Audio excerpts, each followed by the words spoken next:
Bienvenidos a todos a esta charla introductoria de bioquímica regenerativa y medicina 3.0 que nos convoca el día de hoy. Soy Cristian Humérez, soy bioquímico, tengo una maestría en ciencia y tecnología, una diplomatura en medicina regenerativa y terapia celular avanzada y me pone muy contento tenerlos a todos ustedes hoy.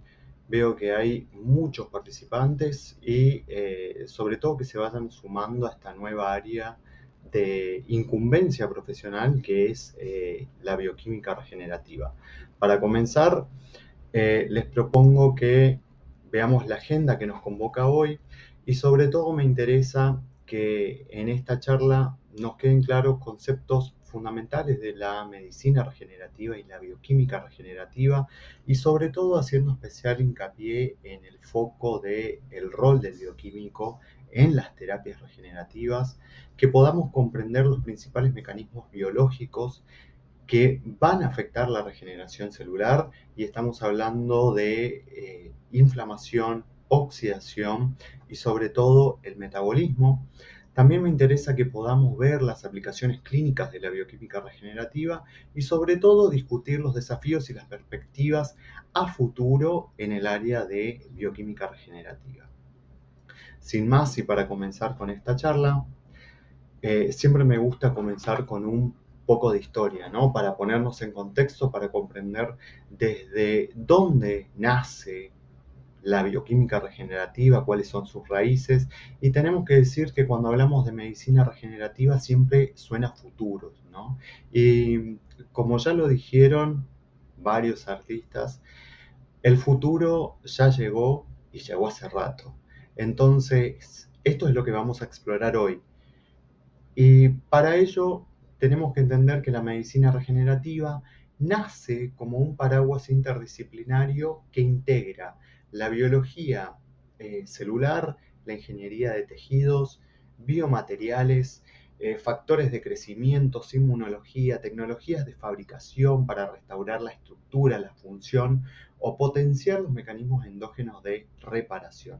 Esto es algo que tiene que quedar claro, ¿no? Que es una potenciación de mecanismos propios que el cuerpo ya lo tiene. En un comienzo, el foco estuvo en una idea muy ingenieril, y de ahí se comienzan a separar en dos grandes ramas, ¿no? Por un lado viene la ingeniería de tejido, que esto es la parte más futurista de la medicina regenerativa, ¿no? El reemplazo de órganos, la construcción de impresoras 3D que permiten obtener tejidos y con esto biomateriales, pero después el cambio comienza, el camino comienza a dividirse y el campo evoluciona hacia una mirada mucho más amplia donde el microambiente, esto significa las células vecinas, los fluidos intracelulares, las señales mecánicas, la bioquímica propia de ese microambiente, define gran parte del éxito o fracaso de la terapia celular. ¿Esto qué quiere decir? Que no alcanza componer un producto, sino que hay que diseñar un contexto. Y este contexto biológico va a ser el responsable de que el tejido responda. Entonces, para llevarlo un poquito más fino, la regeneración no ocurre por agregar algo, sino por modular un sistema vivo, que ya tiene capacidades endógenas para repararse, pero que puede estar bloqueado por el contexto biológico, por la inflamación crónica, por el estrés oxidativo, por una disfunción metabólica o por el envejecimiento propio del microambiente. Esto también es un tema interesante de tratarlo, sobre todo en medicina regenerativa y terapias celulares, que nos enfrentamos también o vamos a la par del reloj biológico. Y biológicamente vamos envejeciendo y ese envejeciendo trae consigo varios cambios a nivel metabólico que se comienzan a suceder y que comienzan a acumularse en el tiempo. Entonces, esto es algo que la medicina regenerativa intenta resolverlo y por supuesto, si no lo resuelve, busca sobre todo alternativas de trabajo. En este punto es central y la medicina regenerativa moderna no la podemos entender sin un concepto previo, que es el concepto de terreno. En este sentido, si hay un terreno, hay una medición, o tengo la capacidad de medirlo. Entonces, para traerlo a un ejemplo concreto, si yo hoy adquiero la mejor semilla que está en el mercado para que me dé, no sé, maíz, soja, algo, ¿no? Papas. Esa semilla tiene capacidad de resistir absolutamente todas las plagas, tiene un potencial de nutrición que es excelente, es la joya del mercado. Y yo tengo la capacidad de adquirirla. Voy, la adquiero, pero esa semilla voy y la tiro en tierra que es completamente árida, infértil, sin capacidad de que esa semilla germine y que explote completamente su potencial. Lógicamente me voy a encontrar que por supuesto va a ser una mala inversión porque gasté un montón de dinero en algo que obviamente no funciona. Debería haber funcionado, pero no funcionó. Pero esa limitación no está dada por la capacidad de la semilla en sí, sino por ese medio ambiente en el cual estuvo plantada la semilla. Entonces, esto no implica la idea de medicalizar la vida, ¿no? Sino de evitar el error clásico que es el de intervenir con tecnologías sobre un organismo cuyo microambiente está biológicamente predispuesto al fracaso. O, para ponerlo en un modo mucho menos trágico, si se quiere, a resultados transitorios. Y esto sucede mucho en las terapias, en las técnicas de terapias regenerativas. Una de ellas, por ejemplo, es el PRP. Tal vez muchos de ustedes lo hacen o están pensando en hacerlo, pero en PRP sucede algo que es extremadamente interesante y que viene y refuerza esta idea de el microambiente y el terreno biológico. Si yo le voy a realizar PRP a una persona de 50 años, no es lo mismo realizárselo si tuviera 35. ¿Por qué? Porque va a depender de los factores de crecimiento. Por supuesto, son factores de crecimiento que voy a estar obteniendo del propio paciente. No van a ser lo mismo la capacidad de factores de crecimiento a los 35 años que a los 50, y también el estímulo que voy a necesitar a los 50 años para obtener una respuesta biológica no es el mismo estímulo que necesito a los 35. Con esto me refiero básicamente a la potencialidad del estímulo biológico, a la potencia. En un paciente de 50 años voy a necesitar mucha más potencia.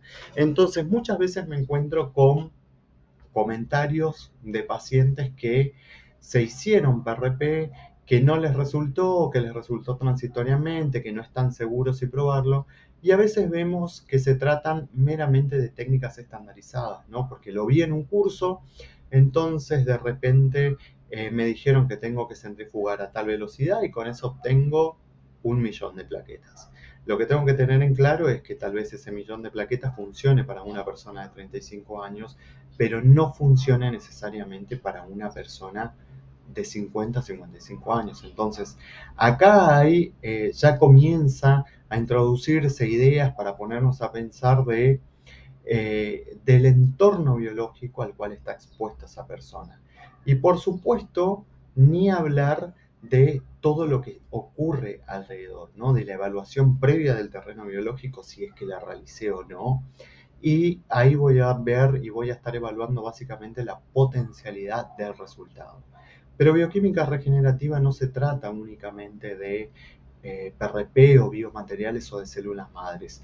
Es mucho más profundo ese análisis de ese entorno, y es ahí hacia donde es la idea de dirigir esta charla, y sobre todo cómo entra la bioquímica regenerativa a jugar en la medicina regenerativa. Y acá tenemos que entender que la bioquímica regenerativa entra como idea marco, no como otra bioquímica, no como una bioquímica diferente, sino como una reingeniería del rol del laboratorio dentro del ciclo terapéutico. Esto es la base de la bioquímica regenerativa. Alejandre, en su artículo de Atención Bioquímica, que fue publicado allá por el año 2009, si mal no lo recuerdo, El que quiera el artículo yo lo tengo disponible, así que es solo pedírmelo o lo pueden buscar, está muy fácil, es de acceso libre.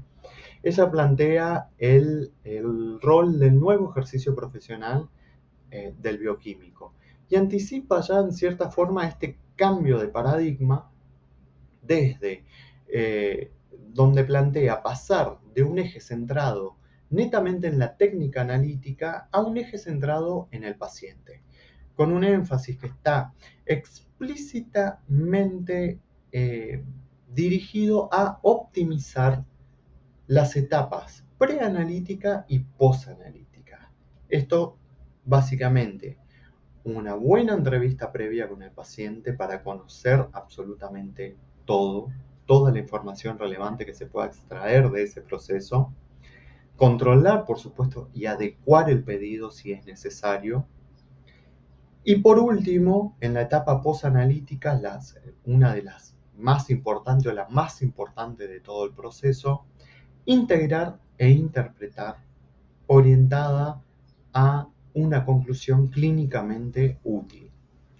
En este sentido, la medicina regenerativa necesita de un laboratorio, pero no de un laboratorio que me entregue resultados, sino de un laboratorio que construya la toma de decisiones. Y este punto acá es central.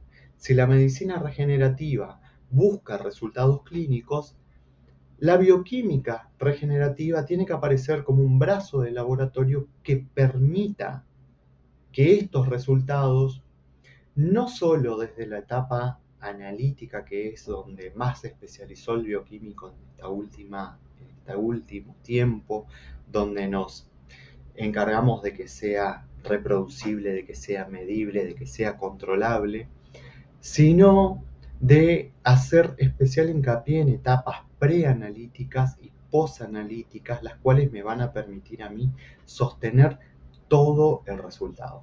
Sin esas dos etapas no es posible hablar de bioquímica regenerativa.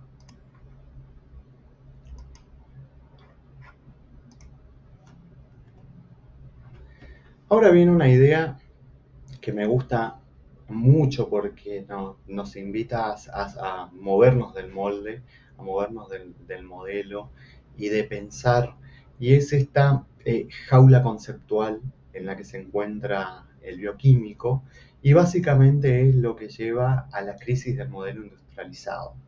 Entonces, tenemos que decir que la bioquímica tradicional se desarrolla y se consolida bajo un modelo industrializado de atención. Ese modelo se caracteriza por una alta demanda, por procesos estandarizados, por un foco en la etapa analítica y una mínima interacción con el paciente y el equipo clínico. Entonces, este modelo resulta eficiente para el abordaje de patologías agudas, tamizajes poblacionales, control de enfermedades que se encuentran bien definidas, pero sin embargo tiene limitaciones que son estructurales frente a los desafíos actuales que nos propone la medicina, particularmente en el contexto de enfermedades crónicas. Procesos inflamatorios, estrategias de medicina preventiva, regenerativa, longevidad, es como que le falta, este modelo se agota. Básicamente es el modelo fordiano, ¿no? de cadena de producción. El bioquímico está en su mostrador, espera pasivamente que llegue su cliente con su pedido, al cual, sin cuestionar, va a realizar los análisis que están solicitados, y como una buena máquina entra, sale el resultado y se lo entregamos. Y nos desligamos absolutamente de todo lo que suceda, salvo que nos encontremos trabajando, por ejemplo, para servicios en hospitales, clínicas de atención, de terapia intensiva, por ejemplo, pacientes que están, de los cuales podemos participar un poquito más, ver la evolución, cómo evoluciona tanto bioquímica como clínicamente ese paciente con la patología que está cursando en el momento. Pero si no, básicamente a lo que estamos acostumbrados o a lo que nos enseñaron es a esto. Entonces, en este esquema, el bioquímico es progresivamente reducido a un rol técnico operativo.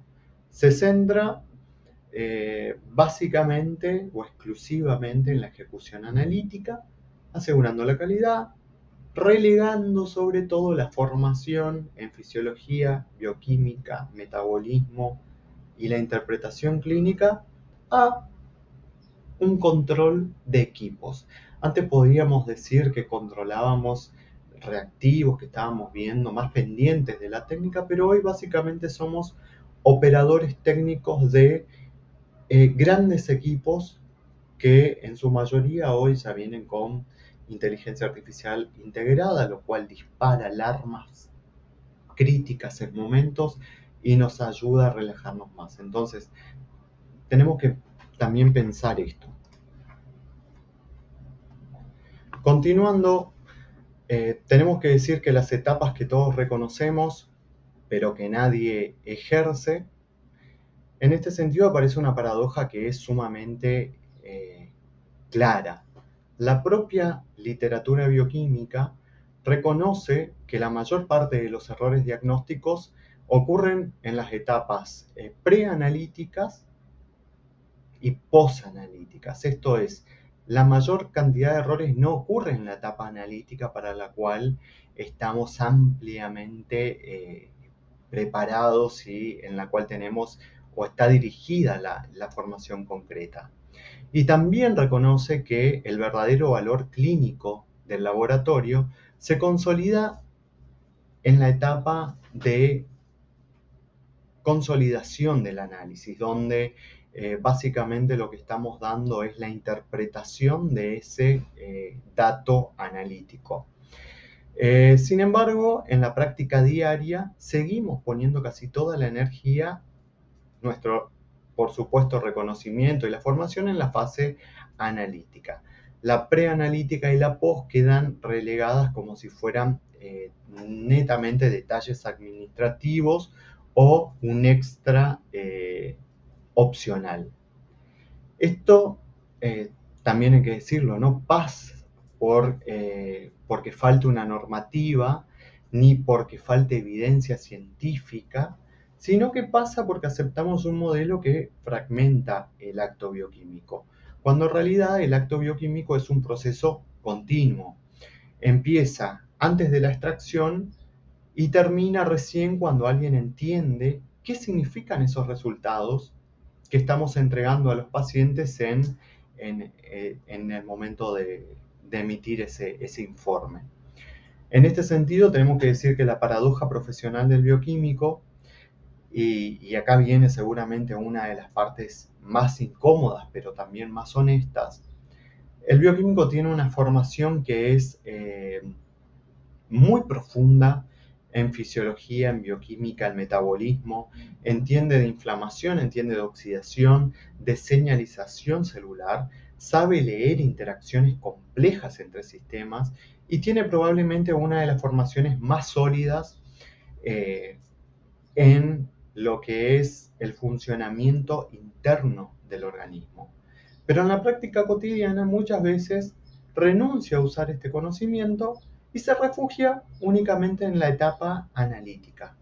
Y acá tenemos que decir que nos quedamos únicamente en un control de calidad interno, un coeficiente de variación, una regla de Westgard.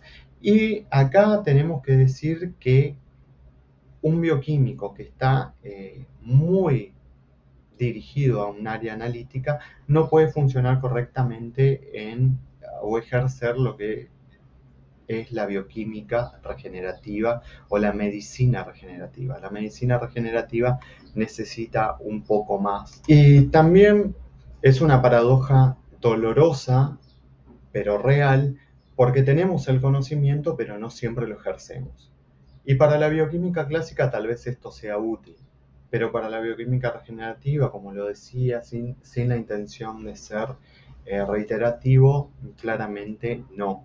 Y acá aparece el desfasaje histórico, que es muy claro, ¿no? La medicina regenerativa es altamente dependiente del contexto biológico, no tolera lecturas aisladas, necesita seguimiento, necesita entender el terreno, y un bioquímico que nuevamente se va a reducir a un control no encaja en este molde Y acá hay algo interesante que es que mientras otros profesionales empiezan a ocupar este espacio del terreno biológico, que hablan de inflamación, que hablan de oxidación, que hablan de metabolismo, muchas veces sin la formación profunda que estos conceptos requieren, el bioquímico sigue discutiendo si puede escribir o no un comentario interpretativo.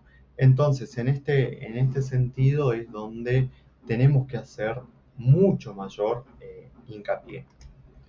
Lo que nos propone la medicina regenerativa es un rol profesional donde el bioquímico pasa a ser un actor que optimiza todo el proceso, desde la indicación hasta la interpretación y la utilidad clínica, integrando un conocimiento fisiopatológico y asegurando la calidad total del proceso.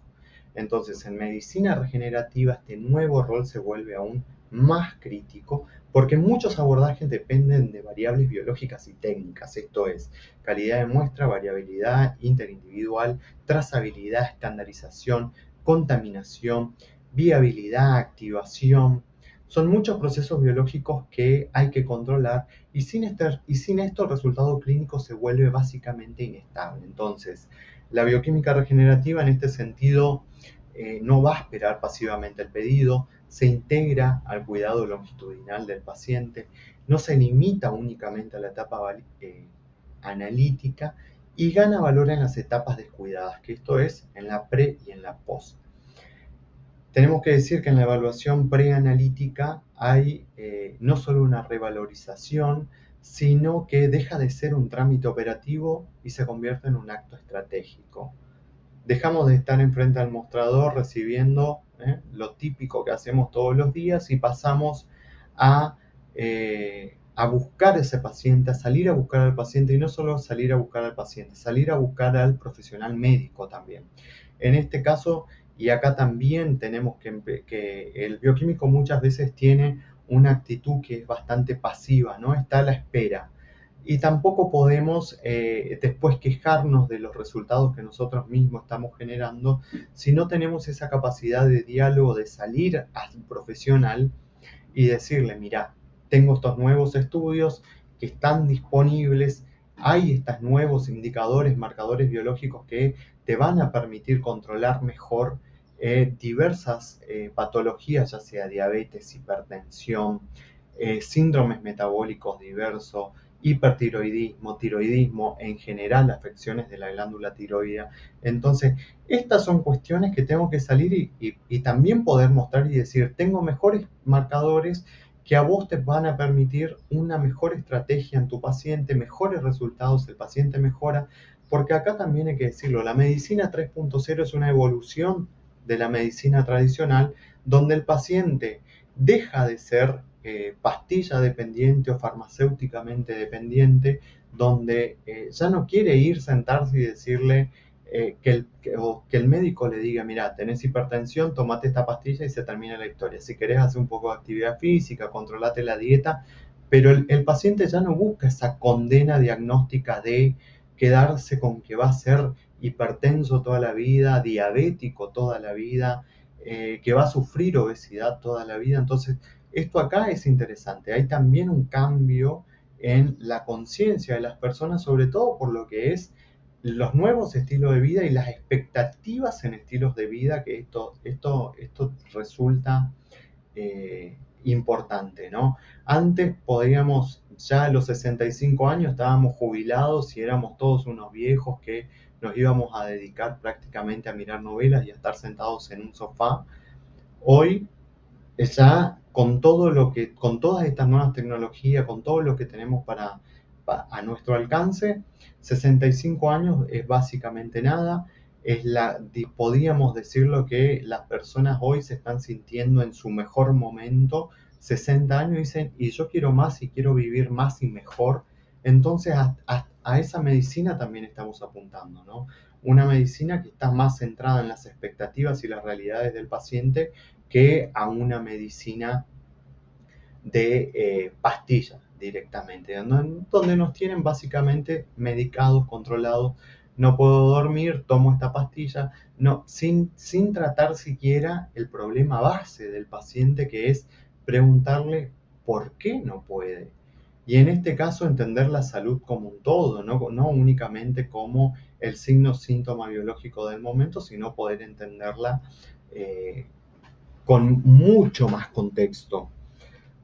Entonces, acá también tenemos que decir el papel de educador que hay que tener en determinado momento o que el momento nos exige, y también que somos los profesionales indicados para indicar qué estudios son necesarios y qué evaluar según el contexto. Continuando, tenemos que decir que la etapa posanalítica se va a comportar como el núcleo del acto profesional.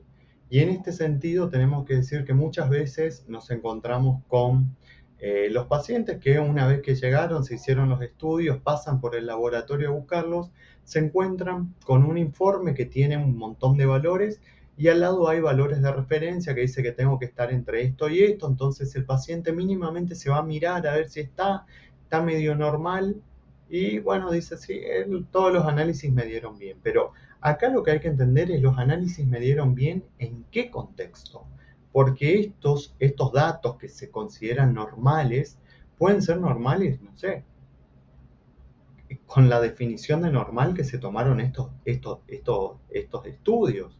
Pero muchas veces tenemos que decir que estos datos que se consideran o que vienen a ser los valores de referencia son de personas jóvenes, saludables, no mayores de 35 años, y de repente estoy queriendo encajar en un valor que no tiene relación con cómo está mi cuerpo hoy. Entonces, la bioquímica regenerativa lo que va a hacer es colocar a la etapa analítica, posanalítica en el centro del acto profesional. Esto es, la interpretación deja de ser un valor agregado opcional y se va a convertir en un comentario bioquímico bien estructurado, en una lectura adecuada o integrada del microambiente y por supuesto es una herramienta de comunicación para los equipos de salud. En este modelo de interpretación, tenemos que decir que nosotros no estamos prescribiendo absolutamente nada, sino que lo que se está haciendo es traducir la biología en información útil, delimitando las posibilidades, dejando en claro cuáles son los riesgos y por supuesto las expectativas de respuesta que yo puedo obtener con ese entorno y con ese microambiente.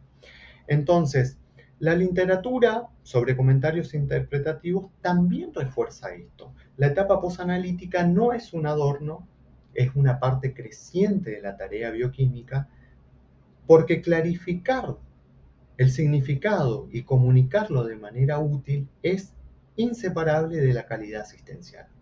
Entonces, en este sentido también tenemos que empezar a salir un poco de la cueva, como me gusta decirlo, y nos pasa con los pacientes que muchas veces nos preguntan qué dice, cómo me salió el estudio, y le decimos, y hay algunos valores, anda y preguntale a tu médico, ¿no? Entonces, en este sentido es donde tenemos que empezar nosotros también a estructurarnos y a no relegar esa interpretación y comunicar al paciente esa inquietud que tiene, porque el paciente de todos modos hoy, con toda la tecnología que tenemos, le termina pasando el informe a ChatGPT. Entonces, también estamos y tenemos que tener en cuenta esto. Si vamos a relegar una capacidad que tenemos, una incumbencia que es claramente nuestra, a una inteligencia artificial, o sea, ya ni siquiera se lo dejamos al médico, ¿no? Se lo estamos dejando a una IA, realmente deberíamos replantearnos mucho nuestro rol en esto. El laboratorio en este caso debería poder sostener esta idea de médicamente útil y un resultado correcto, y que si no lo hago, el resultado clínico es inútil, incluso potencialmente peligroso, y esto es algo que a nosotros nos incumbe.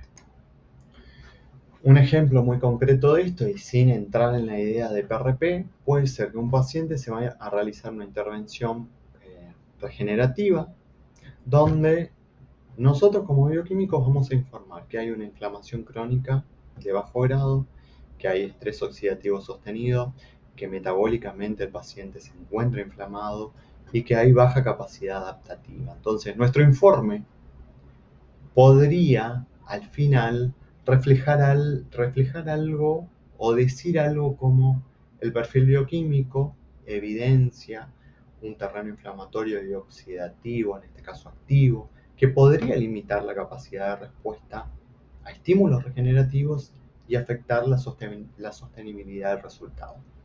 Entonces, en este caso yo estoy diciendo cómo está el sistema. Y acá hay que ser bastante claro, ¿no? La ley no le pide al bioquímico que ayude a la medicina regenerativa. La ley le pide que garantice que sea científicamente válido. Entonces, lo que yo estoy haciendo con este pequeño fragmento, ¿no? Describiendo cómo está, es darle información al profesional, al médico tratante, en este caso el que se va a encargar de que sepa el contexto real donde está el paciente y la terapéutica que tal vez aplique no va a resultar. Y si no resulta, sabe por qué. Y si quiere hacerlo, sabe los riesgos también. Entonces, en este sentido, la atención bioquímica no decide qué hacer, sino que define, y esto es fundamental, desde dónde se puede hacer. Y acá entramos en algo interesante que es qué significa realmente regenerar desde la fisiología humana. Porque regenerar tenemos que tener en claro que no es rejuvenecer ni fabricar colágeno. Entonces, muchas veces, y es a lo que nos llevan hoy las redes sociales, a creer que rejuvenecer y fabricar colágeno es el eslogan y que todos los procesos son regenerativos y son fisiológicamente válidos y voy a rejuvenecer de una forma completamente natural. Y a veces tenemos que tener en cuenta que rejuvenecer implica recuperar una homeostasis, recuperar la calidad y por supuesto poder sostener este cambio. Y acá es donde muchas veces, y es donde tenemos que empezar a hacer escuela, pueden decir, a veces podemos perder pacientes, pero también la realidad es que podemos ganar muchos pacientes de calidad, donde recuperar la homeostasis básicamente es volver a un rango funcional donde los sistemas se pueden regular. Y acá implica inmunidad, metabolismo, el estrés.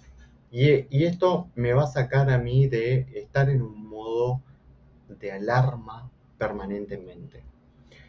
Cuando yo hablo de recuperar la calidad, también estoy hablando de no solo cerrar una lesión, sino de orientar hacia una reparación, a que vuelva eso a tener una arquitectura funcional. Y también, cuando hablo de sostener el cambio, estoy hablando de que la biología no premia lo agudo, sino el ambiente clínicamente hostil. Entonces, si la intervención regenerativa no contempla todo lo que tiene que ver con la lesión, compite contra el microambiente. Y acá es donde entra básicamente estos errores, ¿no? El clientelismo, para decirlo claro, porque un microambiente que es proinflamatorio, prooxidante, el organismo tiende a resolverlo como una respuesta rápida, pero sin embargo la inflamación va a seguir persistente, voy a tener cada vez más degradación de la matriz, la senescencia celular va a estar muy exacerbada, hay una disminución de la función endotelial y esto no es una teoría abstracta, nada, todo lo contrario, se ve en los marcadores, en los fenotipos clínicos y en la repetición frustrante de protocolos que andan 2 meses y después vuelven para atrás. Vuelvo a mi set point inicial. Entonces también esto tengo que tener presente, ¿no? También hablar que la inflamación en este caso es necesaria, la inflamación no es mala y es necesaria para reparar, porque es es una de las primeras alarmas que se dispara para hacer frente a distintas patologías, ya patologías, microorganismos. La inflamación está, y la inflamación siempre está presente. El problema es cuando esa inflamación se cronifica a lo largo del tiempo, y esto ya no es defensa, sino que empieza a aparecer como un ruido de fondo.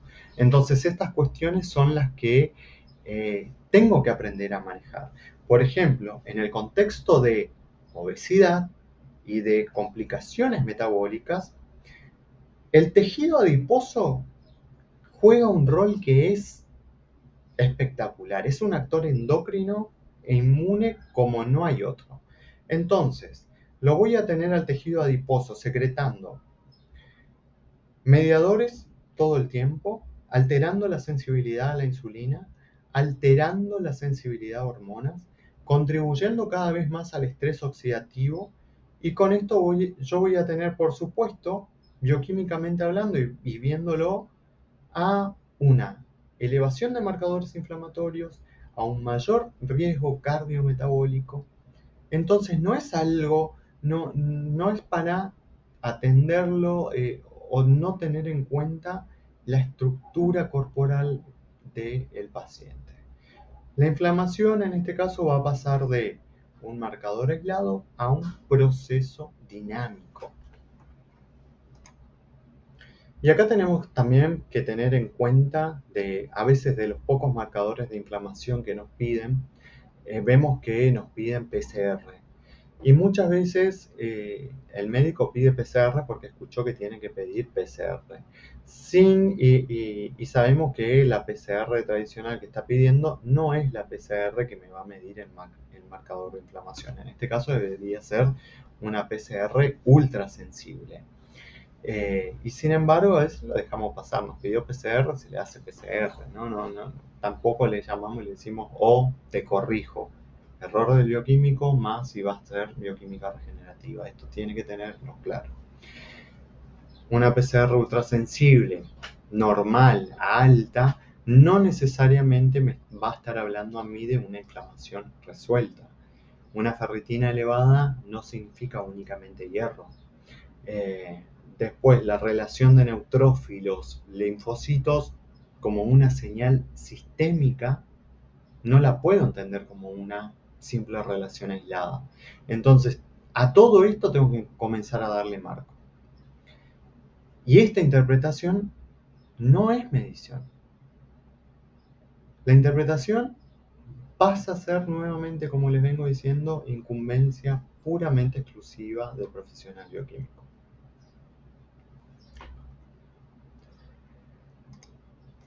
El estrés oxidativo es otro eje que la estética suele banalizar con frecuencia, ¿no? Antioxidantes para la piel. Pero en regeneración, este núcleo se vuelve central. El estrés oxidativo, para traducirlo a un lenguaje, me está hablando de un exceso de especies reactivas, que no solo van a dañar a las biomoléculas, sino que también van a alterar a toda la señalización del medio. Me van a alterar la respuesta inmune, me van a alterar la función mitocondrial. Acá también se vienen muchos medicamentos nuevos, como ser los péptidos, que hoy tienen una función en la reparación de la función mitocondrial y, por supuesto, en la calidad de reparación. Entonces, el estrés oxidativo es probablemente uno de los principales inhibidores silenciosos de la regeneración y, paradójicamente, uno de los menores integrados en la práctica clínica. Entonces, también está que la oxidación no significa únicamente daño, sino que la oxidación la tengo que entender como una señal de daño según el contexto del paciente. Entonces voy a encontrarme con un sistema que está crónicamente oxidado, con baja capacidad antioxidante y con una inflamación sostenida. Entonces, no puedo sostener procesos regenerativos aunque se apliquen terapias de punta si todo mi microambiente no funciona. Esto es fundamental tenerlo en cuenta. Entonces, el médico va a ver el síntoma y el bioquímico va a ver el terreno. Y el último núcleo que me interesaba desarrollar es el de metabolismo y señalización. Acá un proceso fundamental que tenemos que tener en cuenta es que el metabolismo no es bajar de peso, sino que es el estado funcional que define si una célula puede responder a señales anabólicas. ¿Y esto qué significa? Si puede sintetizar matriz, si puede modular inflamación, si puede modular estrés, si tiene energía y recursos para favorecer procesos de regeneración. Entonces, esto conceptualmente es lo que tengo que tener en la cabeza cuando empiezo a hablar de metabolismo. La inflamación crónica aumenta el ruido y rompe precisión de señalización. El estrés oxidativo sostenido convierte una señal adaptativa en daño estructural. Y una disrupción metabólica baja la capacidad de respuesta y perpetúa toda la cronicidad. Entonces, esto es un mapa conceptual del microambiente interno sin quedar en bioquímica por bioquímica. Entonces, sino orientado a salidas. Porque, y acá vuelvo, la importancia y la relevancia del laboratorio. Sin un buen laboratorio no hay resultados que se puedan sostener. Entonces, la medicina regenerativa en este sentido suele caer en dos trampas. Primero, confundir una respuesta aguda con un resultado que puede ser sostenido, y esto es, puede haber una mejoría que puede ser simplemente una mejoría temporal, transitoria, porque yo mejoré ciertas partecitas de ese microambiente. Puede ser un efecto placebo, también es algo que se discute mucho en la literatura, pero sostenerlo en el tiempo exige que el terreno esté alineado. Y lo otro también es lo que les decía al principio, ¿no? Repetir intervenciones como si fuera la solución del sistema. Cuando el sistema está alterado, el paciente entra en un modo de mantenimiento eterno.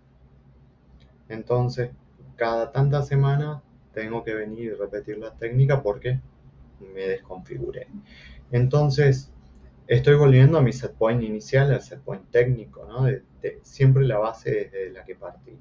Y acá vuelvo a decir, es importantísimo el rol que empezamos a desempeñar si queremos hacerlo. Respecto a los desafíos y perspectivas que nos depara la bioquímica regenerativa, debemos decir que hay mucha tecnología que se viene en todo lo que es, y les adelantaba, en la funcionalidad de péptidos, en nuevas terapias, sobre todo en lo que es diseño de tejidos, ingeniería de tejidos, cómo aplicarlo, mucho avance en procesos de genéticos, modulación de genes, epigenética, se empieza a hablar mucho. Y acá también tenemos que tener básicamente en cuenta las limitaciones que nos plantea el contexto actual, que hay sobre todo una regulación que es bastante compleja. Algunos países ya comienzan a tenerlo, sobre todo en etapas que están en estudio. No hay regulación, no hay mucha regulación, entonces aparecen muchas zonas grises, y acá es donde hay que empezar a tomar con pinzas esto, porque es generalmente lo que termina desprestigiando a las terapias regenerativas. Después, otra cuestión importante es la inmunocompatibilidad y lo heterogénico que podemos ser en ese sentido. Entonces, existen todavía barreras inmunológicas para las terapias avanzadas.